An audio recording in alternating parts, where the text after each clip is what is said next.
میری آنکھ کھلی تو میں نے خود کو ایک نفیس اور نرم و نازک بستر پر پایا۔ نائمہ بستر پر میرے قریب بیٹھی تھی، پریشان نگاہوں سے مجھے دیکھ رہی تھی۔ میری آنکھیں کھلتے دیکھ کر ایک دم سے اس کے چہرے پر رونق آ گئی۔ اس نے بے اختیار پوچھا، آپ ٹھیک ہیں؟ میں کہاں ہوں؟ میں نے جواب دینے کے بجائے خود ایک سوال کر دیا۔ آپ میرے پاس میرے خیمے میں ہیں۔ صالح آپ کو اس حال میں یہاں لائے تھے کہ آپ بے ہوش تھے۔ وہ خود کہاں ہے؟ وہ باہر ہیں، ٹھہرے میں انہیں اندر بلاتی ہوں۔ اس کی پوری بات ہونے سے قبل ہی صالح سلام کرتا ہوا اندر داخل ہو گیا۔ اس کے چہرے پر اطمینان کی مسکراہٹ تھی۔ میں اسے دیکھ کر اٹھ بیٹھا اور پوچھا، کیا ہوا تھا؟ تم بے ہوش ہو گئے تھے۔ بخدا میں نے اپنے رب کا یہ روپ پہلی دفعہ دیکھا تھا۔ خدا کے بارے میں میرے تمام اندازے غلط تھے۔ وہ اس سے کہیں زیادہ عظیم ہے جتنا میں تصور کر سکتا تھا۔ مجھے اب اپنی زندگی کے ہر اس لمحے پر افسوس ہے جو میں نے خدا کی عظمت کے احساس میں بسر نہیں کیا۔ میری بات سن کر صالح نے کہا، یہ غیب اور حضور کا فرق ہے۔ دنیا میں خدا غیب میں ہوا کرتا تھا۔ آج پہلا موقع تھا کہ خدا نے غیب کا پردہ اٹھا کر انسان کو مخاطب کیا تھا۔ تم نصیب والے ہو کہ تم نے غیب میں رہ کر خدا کی عظمت کو دریافت کر لیا اور خود کو اس کے سامنے بے وقت کر دیا تھا۔ اسی لیے آج تم پر اللہ کا خصوصی کرم ہے۔ مگر یہ بے ہوش کیوں ہوئے تھے؟ نائمہ نے گفتگو میں مداخلت کرتے ہوئے پوچھا۔ دراصل ہوا یہ تھا کہ ہم عرش کے بائیں طرف مجرموں کے حصے میں کھڑے تھے۔ اسی وقت فرشتوں کا نزول شروع ہو گیا اور حساب کتاب کا آغاز ہو گیا۔ اللہ تعالیٰ نے چونکہ غضب کے عالم میں گفتگو شروع کی تھی اور اس ناراضی کا اصل رخ بائیں ہاتھ والوں ہی کی طرف تھا، اس لیے سب سے زیادہ اس کا اثر اسی بائیں طرف ہو رہا تھا۔ اللہ تعالیٰ اپنی صفات سے کبھی مغلوب نہیں ہوتے، اس لیے اس غضب میں ہونے کے باوجود بھی انہیں احساس تھا کہ اس وقت ان کا ایک محبوب بندہ الٹے ہاتھ کی طرف موجود ہے۔ اس لیے انہوں نے عبداللہ کو بے ہوش کر دیا۔ وہ اگر ایسا نہ کرتے تو عبداللہ کو اس قہر و غضب کا سامنا کرنا پڑ جاتا جو بائیں جانب والوں پر اس وقت ہو رہا تھا۔ صالح کی بات سن کر بے اختیار میری آنکھوں سے اپنے رب کریم کے لیے احسان مندی کے آنسو جاری ہو گئے۔ میں بستر سے اترا اور سجدے میں گر گیا۔ میرے منہ سے بے اختیار یہ الفاظ نکلنے لگے، معبود تو نے مجھے کب کب یاد نہیں رکھا۔ ماں کے پیٹ سے آج کے دن تک تیری کسی مصروفیت نے تجھے مجھ سے غافل نہیں کیا، اور میں نے کبھی تیری کریم ہستی کی قدر نہ کی۔ میں نے کبھی تیرے کسی احسان کا شکر ادا نہ کیا۔ میں نے کبھی تیری بندگی کا حق ادا نہ کیا۔ تو پاک ہے، تو بلند ہے، ہر ہم تیرے ہی لیے ہے اور ہر شکر تیرا ہی ہے۔ مجھے معاف کر دے اور اپنی رحمتوں کے سائے میں لے لے۔ اگر تو نے مجھے معاف نہیں کیا تو میں ہلاک ہو جاؤں گا، میں برباد ہو جاؤں گا۔ میں دیر تک یہی دعا مانگتا رہا۔ نائمہ نے میری پیٹھ پر ہاتھ پھیر کر کہا، اب آپ اٹھیے، آپ نے تو عمر بھر اللہ کی مرضی اور پسند کی زندگی گزاری ہے، میں آپ کو جانتی ہوں۔ نائمہ کی بات سن کر میں خاموشی سے اٹھ کھڑا ہوا اور اسے دیکھتے ہوئے بولا، تم ابھی خدا کے احسانوں اور اس کی عظمت کو نہیں جانتی، وگرنہ کبھی یہ الفاظ نہ کہتی۔ عبداللہ ٹھیک کہہ رہا ہے نائمہ، صالح نے میری تائید کرتے ہوئے کہا۔ انسان کا بڑے سے بڑا عمل بھی خدا کی چھوٹی سی چھوٹی عنایت کے مقابلے میں کچھ نہیں۔ خدا عبداللہ سے زبان چھین لیتا تو یہ ایک لفظ نہیں بول سکتا تھا، ہاتھ چھین لیتا تو لکھ نہیں سکتا تھا۔ ہر نعمت اور ہر توفیق اسی کی تھی، انسان کچھ بھی نہیں، سب کچھ خدا ہے۔ آپ ٹھیک کہتے ہیں، میں نے اس پہلو سے غور نہیں کیا تھا۔ نائمہ نے اعتراف میں سر ہلاتے ہوئے کہا، اب ہمیں کہاں جانا ہے؟ میں نے صالح سے دریافت کیا، حساب کتاب شروع ہو چکا ہے، تمہیں وہاں پہنچنا ہوگا، لیکن پہلے ایک اچھی خبر سنو۔ وہ کیا ہے؟ جب حساب کتاب شروع ہوا تو اللہ تعالیٰ نے سب سے پہلے امت مسلمہ کے حساب کا فیصلہ کیا، اور جانتے ہو اس عمل میں تمہاری بیٹی لیلا نجات پا گئی۔ کیا؟ میں حیرت اور خوشی کے مارے چلا اٹھا۔ ہاں، صالح ٹھیک کہتے ہیں، نائمہ بولی، میں اس سے مل چکی ہوں۔ وہ اپنے باقی بھائی بہنوں کے ساتھ دوسرے خیمے میں موجود ہیں، وہاں سب آپ کا انتظار کر رہے ہیں۔ اور جمشید؟ میں نے صالح سے اپنے بڑے بیٹے کے متعلق پوچھا۔ جواب میں ایک سوگوار خاموشی چھا گئی۔ مجھے اپنے سوال کا جواب مل چکا تھا۔ میں نے کہا، پھر میں واپس حشر کے میدان میں جانا پسند کروں گا، شاید کوئی راستہ نکل آئے۔ ٹھیک ہے، صالح بولا، اور پھر میرا ہاتھ تھام کر خیمے سے باہر آ گیا۔ خیمے سے باہر آ کر میرا پہلا سوال یہ تھا، میں جمشید کے لیے کیا کر سکتا ہوں؟ تم لیلا کے لیے کچھ نہیں کر سکے تو جمشید کے لیے کیا کر سکو گے؟ کیا تم اللہ تعالیٰ کو بتاؤ گے کہ اسے کیا کرنا چاہیے؟ استغفر اللہ، میرا مطلب ہرگز یہ نہیں تھا۔ میں نے فوراً جواب دیا، مگر صالح کی بات پر جمشید کو بچانے کا جوش ٹھنڈا ہو چکا تھا۔ کچھ دیر توقف کے بعد میں نے دریافت کیا، اچھا یہ بتاؤ کہ میرے بے ہوش ہونے کے بعد حشر کے میدان میں کیا ہوا؟ تم جب ہوش میں تھے تمہیں اس وقت بھی پوری طرح معلوم نہیں تھا کہ وہاں کیا ہو رہا ہے؟ اسے پوچھنا ہے تو کسی مجرم سے پوچھو۔ ادھر گروہ در گروہ فرشتے نازل ہو رہے تھے اور ادھر مجرموں کی جان پر بن رہی تھی۔ پھر جس وقت سجدے میں جانے کا حکم ہوا تو سارے لوگ سجدے میں تھے، اور یہ بدبخت اس وقت بھی خدا کے سامنے سینہ تانے کھڑے تھے۔ یہ ان کی کمر تختہ ہو جانے کا نتیجہ تھا؟ ہاں، یہ ان کی سزا تھی۔ اس کے بعد جب اللہ تعالیٰ نے دریافت کیا کہ میں بادشاہ ہوں، میرے سوا اور بادشاہ کہاں ہے، اس وقت بھی یہی مجرم سینہ تانے اس کے سامنے کھڑے تھے۔ کاش تم دیکھ سکتے کہ اس وقت ان مجرموں کے ساتھ کیا ہو رہا تھا۔ ان کے دل کٹے جا رہے تھے، کلیجے منہ کو آ رہے تھے، آنکھیں خوف اور دہشت سے پھٹی ہوئی تھی۔ مجرم بے بسی سے اپنی انگلیاں چبا رہے تھے، مگر مجبور تھے کہ اس وقت بھی ساری کائنات کے بادشاہ کے سامنے سینہ تان کر کھڑے رہیں۔ پھر کیا ہوا؟ ظاہر ہے حساب کتاب تو فردن فردن ہونا تھا، لیکن اس موقع پر مجرموں کے سامنے ان کا انجام بالکل نمایاں کر دیا گیا۔ وہ اس طرح کے جہنم کا دہانہ مکمل طور پر کھول دیا گیا، جس کے بعد میدان حشر کے بائیں حصے کا ماحول انتہائی خوفناک ہو گیا۔ جہنم گویا جوش کے مارے ابلی جا رہی تھی۔ ایسا لگ رہا تھا کہ جیسے وہ مجرموں کو دیکھ کر شدت غضب سے پھٹی جا رہی ہو۔ اس کے دھاڑنے کی آواز دور دور تک سنی جا رہی تھی، اور اس کے شعلے بے قابو ہو کر باہر نکلے جا رہے تھے۔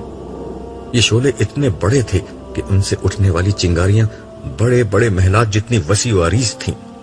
ان کے بلند ہونے سے آسمان پر گویا زرد اونٹوں کے رقص کا سما سا بن گیا تھا۔ نہ پوچھو کہ یہ سب کچھ دیکھ کر لوگوں کی حالت کیا ہو گئی۔ انہیں محسوس ہو رہا تھا کہ اس سے قبل حشر کی جو سختیاں تھیں وہ کچھ بھی نہیں تھیں۔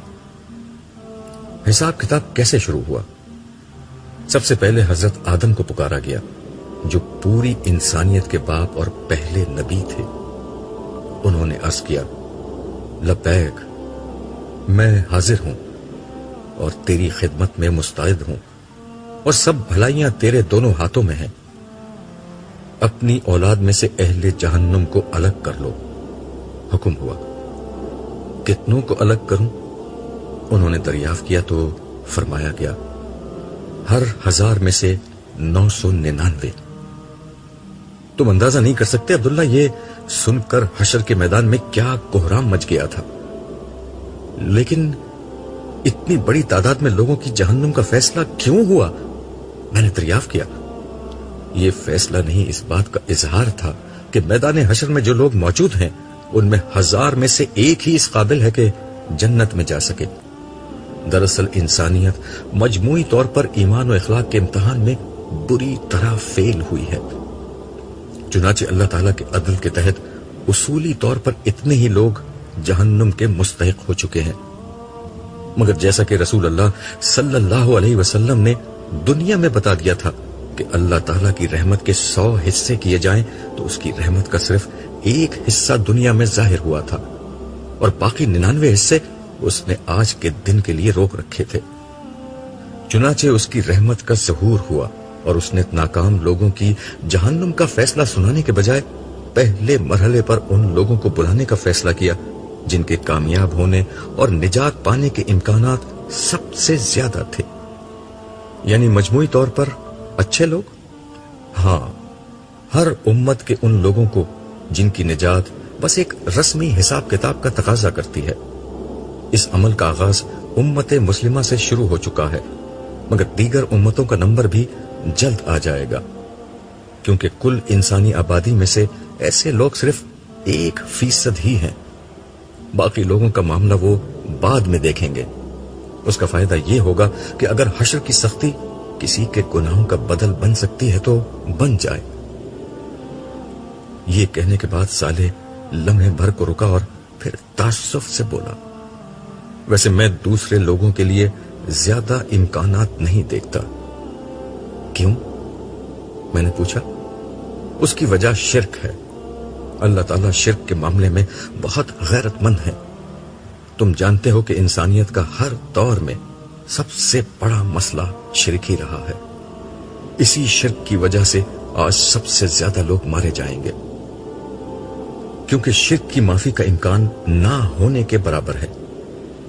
ہاں، کسی کے حالات اور ماحول کا کوئی عذر ہوا تو خیر ہے، وگرنہ شرک کرنے والے کسی شخص کے لیے آج نجات کی معمولی سی بھی کوئی امید نہیں ہے، چاہے وہ مسلمان ہو۔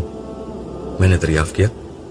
ہاں، صالح نے جواب دیا، شرک جہنم کی آگ کا شعلہ تھا۔ آج یہ لازماً ہر اس شخص کو جلائے گا جس نے اللہ کے سوا کسی اور کو اس کی ذات، صفات یا حقوق و اختیارات میں شریک ٹھہرایا تھا، غیر اللہ کی عبادت کی تھی، اس سے دعا مانگی تھی، اس کو سجدہ کیا تھا، اس کو خدا کا شریک سمجھا تھا اور صفات و اختیارات الہی میں حصہ دار ٹھہرایا تھا۔ اللہ اکبر، لا الہ الا اللہ بے اختیار میرے منہ سے نکلا۔ ایک بات میری سمجھ میں نہیں آئی۔ میں نے چلتے چلتے صالح سے پوچھا، وہ کیا؟ وہ یہ کہ اولین سے آخرین تک مسلمانوں کی تعداد کروڑوں بلکہ اربوں میں تھی، تو پھر لیلا کا نمبر بالکل ابتدا ہی میں کیسے آ گیا؟ تم کیا سمجھتے ہو کہ اللہ تعالیٰ شناختی کارڈ دیکھ کر فیصلہ کرتے ہیں کہ کون مسلمان ہے اور کون نہیں؟ میں سمجھا نہیں کہ تمہاری اس بات کا کیا مطلب ہے۔ مطلب یہ ہے کہ مسلمانوں کی غالب ترین اکثریت نے اپنے لیے مسلمان ہونے کی شناخت پسند ہی نہیں کی۔ بیشتر لوگوں کے لیے ان کا اپنا فرقہ، اپنے اکابرین اور اپنا مسلک ہی اصل شناخت بنا رہا۔ چنانچہ آج کے دن جب امت مسلمہ کا حساب کتاب شروع ہوا تو پہل صرف ان لوگوں کو بلایا گیا جو صدق دل کے ساتھ توحید کے ماننے والے اور ہر قسم کے فرقہ واریت سے اوپر اٹھ کر صرف رسول اللہ صلی اللہ علیہ وسلم کی طرف اپنی نسبت کرنے والے، ہر طرح کی بدعتوں اور انحراف سے اپنے دین کو محفوظ رکھنے والے لوگ تھے۔ یہ وہ لوگ تھے جنہوں نے کبھی حق کے معاملے میں اپنے تعصبات اور وابستگیوں کو اہمیت نہیں دی۔ جب کبھی حق سامنے آیا تو انہوں نے کھلے دل سے اسے قبول کیا۔ ایسے لوگوں میں عرش کے سائے تلے کھڑے صالحین بھی شامل تھے، اور وہ لوگ بھی جن کے اچھے اعمال کے ساتھ برے رویے بھی ملے ہوئے تھے، اور اسی بنا پر وہ میدان حشر میں کھڑے تھے۔ مگر اللہ تعالیٰ کی ذات کریم نے ان کے برے اعمال کو نظر انداز کر دیا اور نیک اعمال کی بنا پر نجات کا پروانہ ان کے ہاتھ میں تھما دیا۔ ایسے لوگوں کی تعداد بہت کم تھی، اس لیے تمہاری بیٹی لیلا کا نمبر جلدی آ گیا۔ وہ کم از کم اس معاملے میں بالکل پکی نکلی تھی۔ جو اس کی عملی کمزوریاں تھیں وہ حشر کی سختی جھیلنے کے بنا پر قابل مواخذہ قرار نہیں پائیں، بلکہ رب کریم نے کمال عنایت سے اسے بھی تمہارے ساتھ کر دیا، حالانکہ اس کے عمل تمہارے جیسے نہیں تھے، مگر میرا حساب کتاب اور فیصلہ تو ابھی ہوا نہیں۔ تم اس وقت جہاں ہو اس کا مطلب ہی یہ ہے کہ فیصلہ ہو چکا ہے، البتہ اعلان ابھی نہیں ہوا۔ اور بے فکر رہو، حشر کے دن کے اختتام پر سب سے آخر میں ہوگا۔ ایسا کیوں؟ میں نے دریافت کیا تو صالح نے وضاحت کی۔ میں نے پہلے تمہیں بتایا تھا کہ 4 قسم کے لوگ ہیں جن کی نجات کا فیصلہ موت کے وقت ہی ہو جاتا ہے، یعنی انبیاء، صدیقین، شہداء اور صالحین۔ میں نے اسبات میں گردن ہلائی۔ صالح نے اپنی بات جاری رکھی۔ ان میں سے انبیاء اور شہداء وہ لوگ ہیں جن کا اصل کارنامہ عام لوگوں پر دین حق کی شہادت دینا اور توحید و آخرت کی طرف لوگوں کو بلانا ہے۔ آج قیامت کے دن ان دونوں گروہوں کے افراد اپنی اس شہادت کی روداد اللہ کے حضور پیش کریں گے جو انہوں نے دنیا میں لوگوں پر دی تھی۔ اس طرح لوگوں کے پاس یہ عذر نہیں رہ جائے گا کہ حق اور سچائی انہیں معلوم نہیں ہو سکی، کیونکہ یہ انبیاء اور شہداء سچائی کو کھول کھول کر بیان کرتے رہے تھے۔ چنانچہ اس شہادت کی بنیاد پر لوگوں کا احتساب ہوگا اور ان کی ابدی مستقبل کا فیصلہ کر دیا جائے گا۔ یہ فیصلے ہوتے رہیں گے یہاں تک کہ سارے انسان نمٹ جائیں گے، اور آخر میں تمہارے جیسے سارے شہداؤں کو بلا کر ان کی کامیابی کا اعلان کیا جائے گا۔ اس کے بعد پھر کہیں جا کر لوگوں کو جنت اور جہنم کی طرف روانہ کیا جائے گا۔ تو اس کا مطلب یہ ہے کہ لوگ فوراً جنت یا جہنم میں نہیں جائیں گے؟ نہیں، فوراً نہیں جائیں گے، بلکہ ایک ایک شخص کا حساب کتاب ہوتا جائے گا۔ اگر وہ کامیاب ہے تو سیدھے ہاتھ کی طرف عزت و آسائش میں، اور ناکام ہے تو الٹے ہاتھ کی طرف ذلت اور عذاب میں کھڑا کر دیا جائے گا۔ جب سب لوگوں کا حساب کتاب ہو جائے گا تو پھر لوگ گروہ در گروہ جنت اور جہنم کی طرف لے جائے جائیں گے۔ اور سب سے پہلے رسول اللہ صلی اللہ علیہ وسلم جنت کا دروازہ کھلوائیں گے، اور پھر اہل جنت زبردست استقبال اور سلام و خیر و مقدم کے ساتھ جنت میں داخل ہوں گے۔ اس وقت رسول اللہ صلی اللہ علیہ وسلم کہاں ہیں؟ اس وقت حضور حوض کوثر کے پاس ہیں۔ آپ کی امت میں سے جس کسی کا حساب کتاب ہو جاتا ہے اور وہ کامیاب ہوتا ہے تو اسے پہلے حضور کے پاس لایا جاتا ہے، جہاں جام کوثر سے اس کی تواضع ہوتی ہے، جس کے بعد وہ نہ صرف حشر کی ساری سختی اور پیاس بھول جاتا ہے بلکہ آئندہ پھر کبھی پیاسا نہیں ہوتا۔ ویسے تمہیں جام کوثر یاد ہوگا؟ کیوں نہیں؟ میں نے جواب دیا۔ صالح کی باتیں سن کر میرے دل میں رسول اللہ صلی اللہ علیہ وسلم سے ملاقات کا اشتیاق پیدا ہو گیا۔ میں نے صالح سے کہا، کیوں نہ ہم پہلے بارگاہ رسالت میں حاضر ہو جائیں؟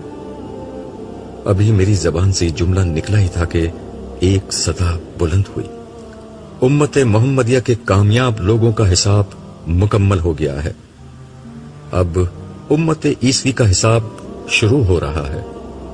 عیسیٰ ابن مریم مسیح علیہ السلام اللہ کے رسول اور بنی اسرائیل کے آخری پیغمبر پروردگار عالم کی بارگاہ میں حاضر ہوں۔ میں نے سوالیہ نظروں سے صالح کو دیکھا تو اس نے کہا، اب حضرت عیسیٰ اپنی قوم پر گواہی دیں گے، وہ اللہ تعالیٰ کے سوال کے جواب میں اپنی تعلیمات کا خلاصہ پیش کریں گے۔ یہ اپنی قوم کے مجرموں کے خلاف ان کی شہادت ہوگی، اور صحیح عقیدے اور عمل والوں کے حق میں یہ ایک نوعیت کی شفاعت بن جائے گی۔ اس کے بعد ان کی امت میں سے جن لوگوں کے عقیدے بالکل اس تعلیم کے مطابق ہوئے، ان کی غلطیاں اللہ تعالیٰ نظر انداز کر دیں گے، اور سرسری حساب کتاب کے بعد وہ سب کامیاب قرار پائیں گے۔ کیا یہی کچھ مسلمانوں کے معاملے میں ہوا تھا؟ ہاں، سب سے پہلے نبی و آخر زمان کو بلایا گیا تھا اور انہوں نے گواہی دی تھی۔ یہ گواہی آپ کا انکار کرنے اور آپ کی نافرمانی کرنے والوں کے خلاف ایک شہادت بن گئی۔ کاش تم وہ منظر دیکھ لیتے جب ان میں سے ہر شخص کی خواہش یہ ہو گئی تھی کہ زمین پھٹے اور وہ اس میں سما جائے۔ البتہ یہ شہادت لیلا جیسے لوگوں کے حق میں شفاعت بن گئی۔ اس کا مطلب یہ ہے کہ ابھی امت مسلمہ کے صرف ان لوگوں کو نجات ملی ہے جن کا عقیدہ و عمل حضور کی تعلیمات کے مطابق تھا۔ ہاں، ان کی غلطیاں نظر انداز کر دی گئی ہیں، اور یہی دیگر انبیاء کی امتوں کے ساتھ ہوگا۔ انبیاء کی امتوں کے ان لوگوں کو نجات مل جائے گی جن کا عقیدہ و عمل مجموعی طور پر اپنے نبی کی تعلیمات کے مطابق تھا۔ اس کے بعد میدان حشر میں صرف مجرم اور نافرمان ہی فیصلے کے منتظر رہ جائیں گے۔ پھر کیا ہوگا؟ اس کے بعد عمومی حساب کتاب شروع ہوگا۔ عمومی حساب کتاب؟ میں نے سوالی انداز میں پوچھا تو صالح نے کہا، تمام امتوں کے حساب کتاب کا پہلا مرحلہ وہ ہے جس میں صالحین کی کامیابی کا اعلان ہو رہا ہے، اور لیلا جیسے لوگوں کو رسمی حساب کتاب کے بعد فارغ کیا جا رہا ہے۔ اس کے بعد عمومی حساب کتاب شروع ہوگا جس میں اعمال کی پوری جانچ پڑتال کے بعد فیصلہ ہوگا۔ ظاہر ہے اس کے نتیجے میں سارے مجرمین زد میں آ جائیں گے، البتہ اہل ایمان میں سے بہت سے لوگ اپنے گناہوں کے باوجود اللہ کی رحمت کی بنا پر نجات پائیں گے، اور ان کی میزان کا دایاں پلڑا بھاری ہو جائے گا۔ ان کا میدان حشر میں خوار و خراب ہونا ان کی معافی کا بہانہ بن جائے گا۔ اسی کو میں عمومی حساب کتاب کہہ رہا ہوں۔ البتہ کچھ لوگ ہوں گے جن کو آخری وقت تک کے لیے روک دیا جائے گا اور حساب کتاب کے لیے نہیں بلایا جائے گا۔ یہ وہ مومن ہوں گے جن پر گناہوں کا بوجھ بہت زیادہ ہوگا۔ ان لوگوں کے لیے انتظار کا یہ انتہائی طویل وقت ہزاروں بلکہ شاید لاکھوں سال تک چلتا چلا جائے گا، جس میں انہیں بدترین سختیاں، مصیبت اور پریشانی جھیلنا ہوگی۔ پھر کہیں جا کر ان کی نجات کا کوئی امکان پیدا ہوگا۔ وہ امکان کیا ہوگا؟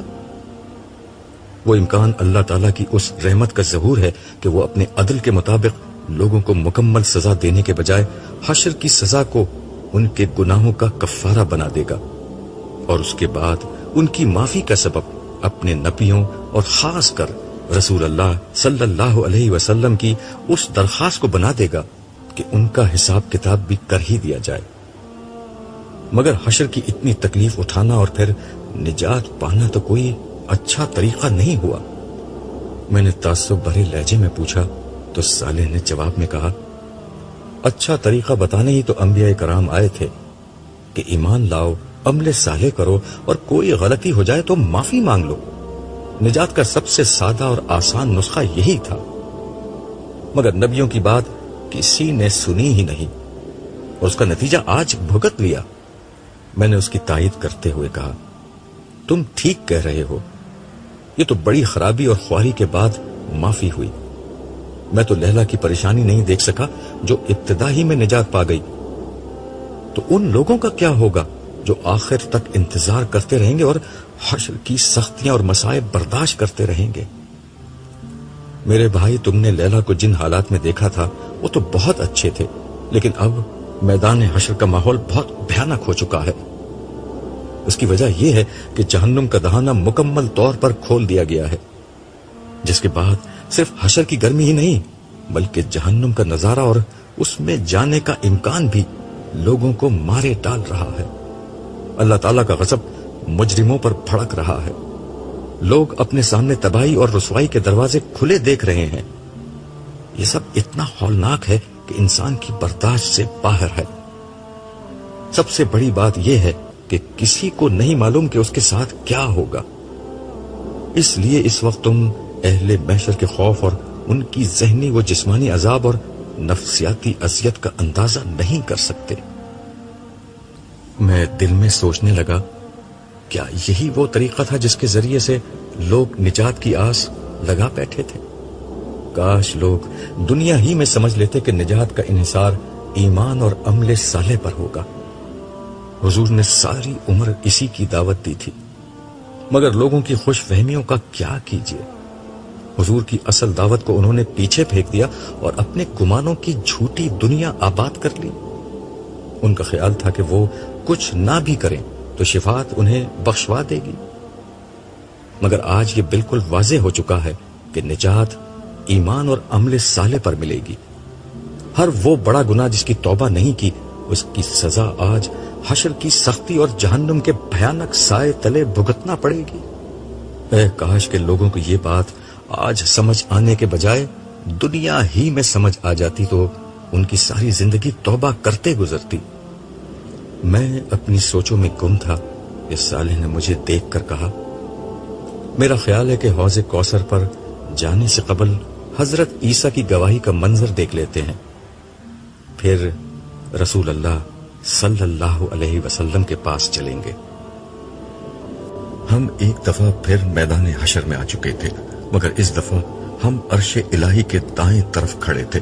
عرش الہی کی تجلیات سے زمین و آسمان منور تھے۔ کامیاب لوگوں کے لیے یہ تجلیات مسرت و شادمانی کا پیام تھی، جبکہ مجرموں پر یہ قہر بن کر نازل ہو رہی تھی۔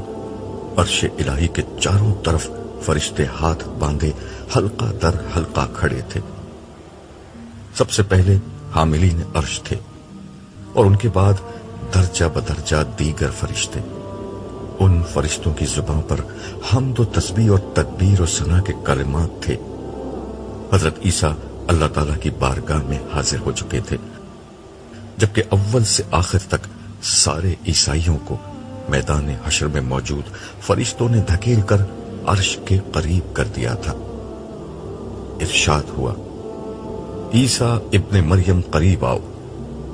فرشتوں نے سیدنا عیسیٰ کے لیے راستہ چھوڑ دیا اور وہ چلتے ہوئے عرش الہی کے بالکل قریب آ کھڑے ہوئے۔ ان کے ہاتھ بندھے ہوئے اور گردن جھکی ہوئی تھی۔ ارشاد ہوا، عیسیٰ تم نے اپنی قوم کو میرا پیغام پہنچا دیا تھا، تمہیں کیا جواب ملا؟ مالک مجھے کچھ علم نہیں، غیب کا علم تو صرف تجھے ہے۔ ان کی یہ بات اس حقیقت کا بیان تھی کہ حضرت عیسیٰ کو معلوم نہ تھا کہ ان کی امت نے ان کے بعد دنیا میں کیا کیا تھا۔ حضرت عیسیٰ کے اس جواب پر میدان حشر میں خاموشی چھا گئی۔ کچھ لمحے بعد آسمان پر ایک دھماکہ ہوا، تمام نظریں آسمان کی طرف بلند ہو گئیں۔ آسمان پر ایک فلم سی چلنے لگی۔ اس فلم میں عیسائی حضرت عیسیٰ اور حضرت مریم کے مجسموں کے سامنے سر ٹیک رہے تھے۔ بازاروں میں سلیب پکڑے لوگ جلوس نکال رہے تھے۔ گرجوں میں مسیح و مریم کی پرستش ہو رہی تھی۔ مسیح کو مشکل کشا سمجھ کر ان سے مدد مانگی جا رہی تھی۔ ان کی تعریف کے نغمے گائے جا رہے تھے۔ پادری تقریروں میں انہیں خدا کا بیٹا ثابت کرنے کے لیے ایڑی چوٹی کا زور لگا رہے تھے۔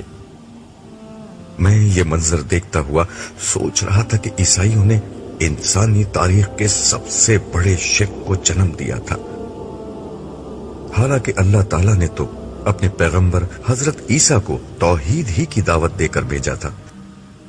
ان کے زمانے میں یہودیوں نے شریعت موسوی میں طرح طرح کی فقہی موشگافیاں کر کے اس پر عمل کو بہت مشکل بنا دیا تھا۔ ان لوگوں نے خدا اور بندے کے ایمانی اور محبت آمیز تعلق کو ایک بے روح قانونی تعلق میں بدل دیا تھا۔ چنانچہ وہ چند ظاہری اور معمولی اعمال پر تو خوب زور دیتے، مگر ایمان اور عمل صالح سے متعلق تمام اخلاقی احکام کے معاملے میں ان پر غفلت طاری تھی۔ ایسے میں ان کی طرف سیدنا عیسیٰ علیہ السلام کی بعثت ہوئی۔ آپ نے بڑی شدت سے بنی اسرائیل کی ظاہر پرستی اور اخلاقی دیوالیے پن پر تنقید کی۔ اپنے زمانے کے مذہبی لوگوں پر تنقید کرتے ہوئے انہوں نے فرمایا تھا، اے ریاکاروں، فقیہوں اور فریسیوں، تم پر افسوس کہ تم بیواؤں کے گھروں کو دبا بیٹھتے ہو اور دکھاوے کے لیے نمازوں کو طول دیتے ہو، تمہیں زیادہ سزا ہوگی۔ اے ریاکار فقیہوں اور فریسیوں، تم پر افسوس کہ پودینہ، سونف اور زیرہ پر تو زکوٰۃ دیتے ہو، پر تم نے شریعت کی زیادہ بھاری باتوں یعنی انصاف اور رحم اور ایمان کو چھوڑ دیا ہے۔ لازم تھا کہ یہ بھی کرتے، وہ بھی نہ چھوڑتے۔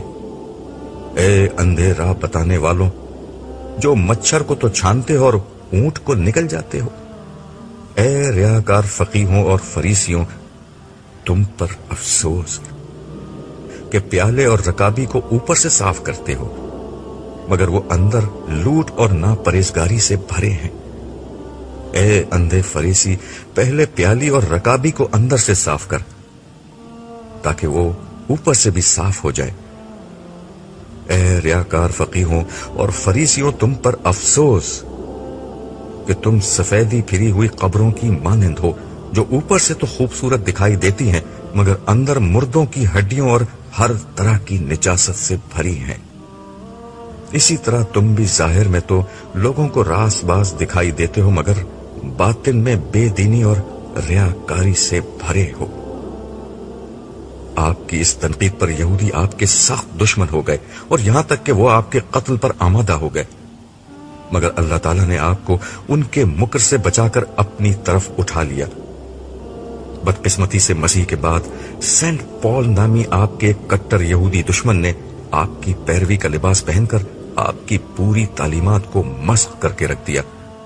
ایک طرف اس نے اعلان کیا کہ شریعت کی پابندی صرف یہودیوں کے لیے ضروری ہے، دیگر لوگوں کے لیے نہیں۔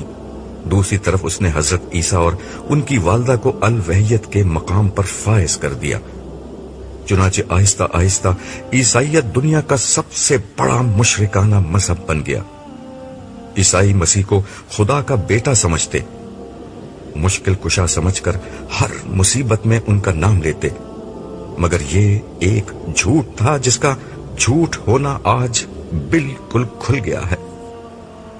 میں یہ سب سوچ ہی رہا تھا کہ میدان حشر میں عیسائیوں کے رونے کی صدائیں بلند ہونے لگی۔ عیسائیوں کو اپنے کرتوت صاف نظر آ گئے تھے اور ان کا بھیانک انجام جہنم کی شکل میں منہ کھولے ان کے سامنے کھڑا تھا۔ یکا یک بہت سے مسیحی چلانے لگے، خداوند ہم نے مسیح کی تعلیمات پر عمل کیا تھا، تو نے اپنے مسیح کو ہماری طرف بھیجا، اس نے ہمیں بتایا کہ وہ تیرا بیٹا ہے جسے تو نے ہماری نجات کے لیے بھیجا ہے۔ ایک تیز ڈانٹ فضا میں بلند ہوئی اور سب لوگ ٹھٹک کر خاموش ہو گئے۔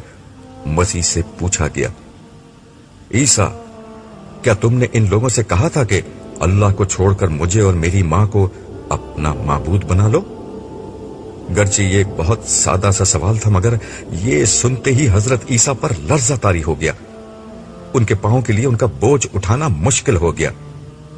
یہ دیکھ کر اللہ تعالیٰ نے فرمایا، عیسیٰ تم میرے محبوب پیغمبر ہو، میرے پیغمبر میرے حضور ڈرا نہیں کرتے، اطمینان سے میری بات کا جواب دو۔ اس جملے کے ساتھ ہی دو فرشتے حضرت عیسیٰ کے قریب آئے اور انہیں سہارا دے کر ایک نشست پر بٹھا دیا۔ یہ منظر انتہائی عبرتناک تھا۔ حضرت عیسیٰ خدا کے ایک انتہائی عزیز اور محبوب پیغمبر تھے، مگر بدقسمتی سے وہی انسانی تاریخ کی ایسی ہستی بن گئے جنہیں سب سے بڑے پیمانے پر اللہ تعالیٰ کے مقابلے میں لا کھڑا کیا گیا۔ ان سے دعا و مناجات کی جاتی، ان کی حمد و تعریف کی جاتی، ان کی عبادت و پرستش کی جاتی، مگر آج اللہ تعالیٰ کے ایک سوال پر ان کی جو حالت ہو گئی تھی وہ ان کو خدا سمجھنے والوں کو خون کے آنسو رلانے کے لیے بہت تھی۔ آج سب نے جان لیا تھا کہ خدا کے مقابلے میں کسی کی کوئی حیثیت نہیں ہے۔ میں نے دل میں سوچا کہ ایک ایک کر کے خدا کے ایسے ہی دیگر صالح بندے آئیں گے جنہیں دنیا میں ایسے ناموں اور صفات سے پکارتے تھے جو صرف خدا کو زیب دیتی ہیں، مگر آج ان میں سے ہر شخص انکار کر دے گا کہ ہم نے لوگوں سے اس نوعیت کی کوئی بات کہی تھی۔ ہر ایک کا حال یہ ہوگا کہ مسیح کی طرح کسی میں بھی خدا کے سامنے کھڑے ہونے کی طاقت نہیں ہوگی۔ کاش ان کے نام پر دھوکہ کھانے والے لوگ خدا کی یہ عظمت پہلے ہی دریافت کر لیتے۔ کاش لوگ انسانوں کو خدا کے مقابلے میں نہ لے کر آتے۔ اس دوران میں حضرت عیسیٰ پر سے خشیت الہی کا غلبہ کچھ کم ہوا تو وہ کرسی سے کھڑے ہوئے اور عرض کرنے لگے، آقا تو پاک ہے، میرے لیے کیسے روا تھا کہ میں وہ بات کہوں جس کا مجھے کوئی حق نہیں۔ اگر میں نے یہ بات کہی ہوتی تو اسے جانتا ہوتا۔ میں نے تو ان سے وہی بات کہی جس کا نے مجھے حکم دیا کہ اللہ کی بندگی کرو جو میرا بھی رب ہے اور تمہارا رب بھی، اور میں ان پر گواہ رہا جب تک ان میں موجود رہا۔ پھر جب تو نے مجھے اٹھا لیا تو تو ہی ان پر نگراں رہا، اور تو ہر چیز پر گواہ ہے۔ اگر تو ان کو سزا دے تو یہ تیرے بندے ہیں، اور اگر تو انہیں بخش دے تو غالب اور حکمت والا ہے۔ یہ سن کر اللہ تعالیٰ نے فرمایا، آج صرف سچائی اپنے اختیار کرنے والے سچے لوگوں کو فائدہ دے سکے گی۔ پھر حضرت عیسیٰ کو رخصت کر دیا گیا اور فرشتوں کو حکم ہوا، عیسیٰ کی امت میں سے جس کسی کا علم اور عمل عیسیٰ کے پیغام کے مطابق ہے، اسے ہمارے حضور پیش کیا جائے۔